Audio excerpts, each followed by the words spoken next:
The bigger question this morning, if you're a German football fan, Carlton, and if you're a supporter of Bayern Munich, is what is going on at this great football club. Bayern Munich, many people's favourites, this time to go out and win the Champions League. What did they do last time out? They only pipped over two legs the great PSG. Well, not so great PSG as it turns out.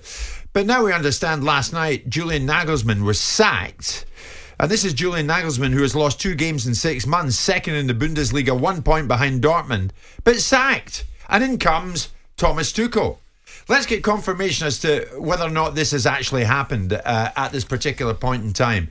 Constantin Eckner, top German sports broadcaster, joins us live. Constantin, good morning to you. Confirm it for us then, will you? Is this true? Nagelsmann's gone. Nagelsmann is gone. Yeah, that's something I can confirm. Tuchel hasn't signed the paper, so we can't confirm officially that he's the new Bayern Munich coach. But he lives in Munich. He moved back there after his Chelsea time was over, and he wanted that job for quite a while. So he will be the next Bayern Munich coach. So, I mean, fill us in, Constantin. What has Nagelsmann done that merits the sack? I mean, as you just run down the numbers, basically, I mean, it's 7 out of 8 Champions League games with a clean sheet, and all these numbers are impressive. But I think that there's a mix of issues on the field and off the field that the Bayern board make this decision. First of all, some at Bayern feel that there's no real progress, that some of the highly paid players like Sadio Mane, who came in from Liverpool last summer, has struggled heavily. Leroy Sané, the former Manchester City winger, also struggling right now. And Nagelsmann didn't do enough to really help them. So that's the first thing. And then the other issue is that Nagelsmann tends to antagonize people and antagonize many people, like Manuel Neuer, the captain. Is not on good terms with Nagelsmann. And even Thomas Müller, who's someone who usually likes everyone, is not even on good terms with Julian Nagelsmann. And in the end, there was no one at the highest level at Bayern who really stuck up for Nagelsmann. And so the decision was made to replace him, even though Bayern invested 25 million euros as a transfer fee, basically, to sign him from RB Leipzig in 2021, pays him a high wage, so that's why he's not really sacked. He's just released from his post. He's still under contract because otherwise they would need to pay him, I don't know, maybe 15-20 million to really sack him at this point, or fire him. And still, they don't think he's really the long-term project they initially thought he could be. And Thomas Tuchel is available right now. Tuchel was really into learning Spanish in the past few months, because he was looking at that Real Madrid post, maybe, you never know. But he's not right now in Munich, and they think like we have to get him now before he's gone again. All right, so Tuchel's not confirmed as yet. Carlton Palmer's with me, Constantin. So too is Simon. We'll get to Simon in a second. It seems, Carlton, from what Constantin is saying, Nagelsmann ran out of chums, ran out of pals at Bayern. Yeah, but it's not the first time they've done this before. I think they've done it with Ancelotti and Kovac. Both of them were dismissed midway through the season. I mean, yeah, I mean, what is he? 15 wins in 25 games, but he's a point behind. He's won the cup double in the league last season, and then he's out of work. And they're saying he's a bit prickly. Well, if they bring Tuchel in, they've got a problem there, haven't they? So it's strange. I mean, obviously something's gone on with the board. I mean, what is he, a year into a 5-year contract? It's a strange one, really. Yeah. More political, I think, than I think it's with the people in the boardroom. I mean, Simon, you've led a boardroom in the past. One can only presume this is a very powerful boardroom at Bayern Munich. When they make their minds up to do something, they'll do that something.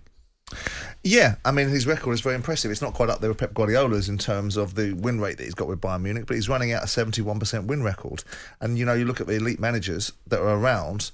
He's a young manager, isn't he? He's going to make mistakes. He's going to make judgments that potentially might put him on the wrong side of experience. But if you're suggesting that someone that's got a 71% win record with Bayern Munich is a problem for you, if you're suggesting someone that's managed 2 lesser clubs in and around those leagues and comes out with an average of 50-55% win record is somebody that needs to be taken out, then it really can't be on the football field that we're talking about. It really has to be about the relationships in the boardroom and the manner in which he conducts himself off the pitch. Now, my first thought was, is that the next port of call for Daniel Levy? But if we're talking about someone that's potentially prickly and problematic, albeit the Bayern Munichs of the world don't spend the money that the Premier League spends, so he's not used to spending enormous amounts of money. He spends reasonable amounts of money because they have reasonable amounts of money to spend.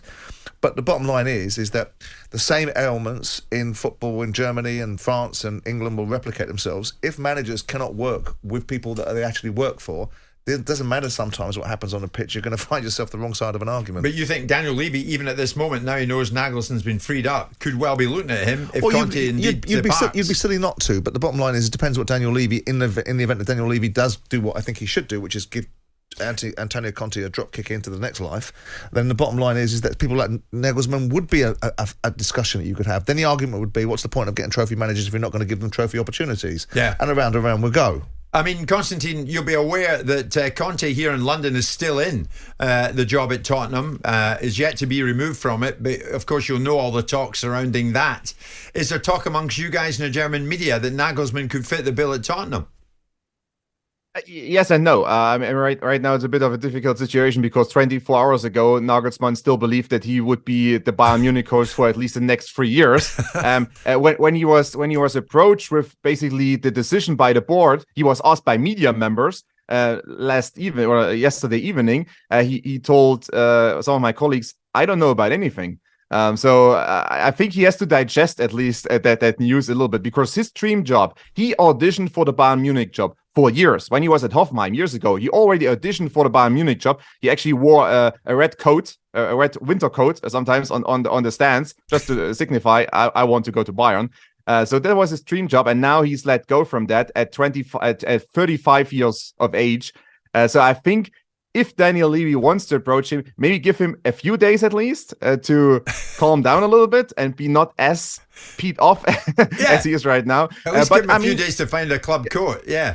Yes, maybe just calm down a little bit, because I think right now he's like as heated as you can imagine. And there's also a few things for him maybe to figure out, because as you guys said, I mean, his win record is great.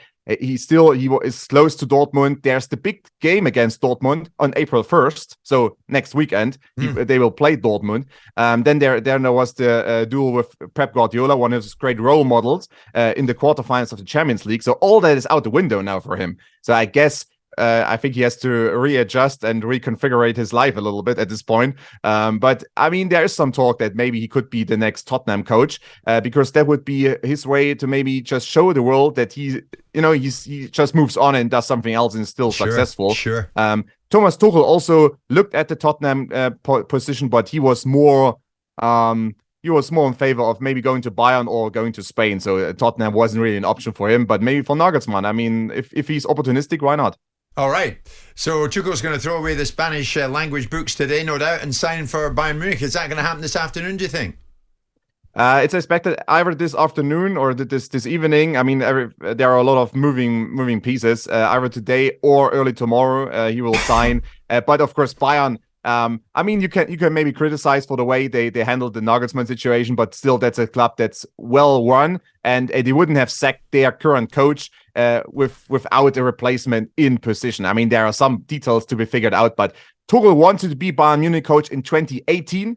That back then, Uli Hoeneß vetoed the move, and now he's back in Munich. He lives in Munich. He doesn't have to move anything. The furniture is already there, and he can just walk over to Allianz Arena and be the coach for the game on April 1st against his former club, Borussia Dortmund. So, I mean, that will happen, of course. Great stuff from you, Constantin Eckner, top German sports broadcaster. We just found out why. Thank you so much for that up-to-the-minute news.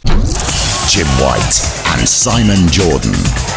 Monday to Friday mornings from 10 on AM, on DAB, via the talkSPORT app and on your smart speaker. talkSPORT.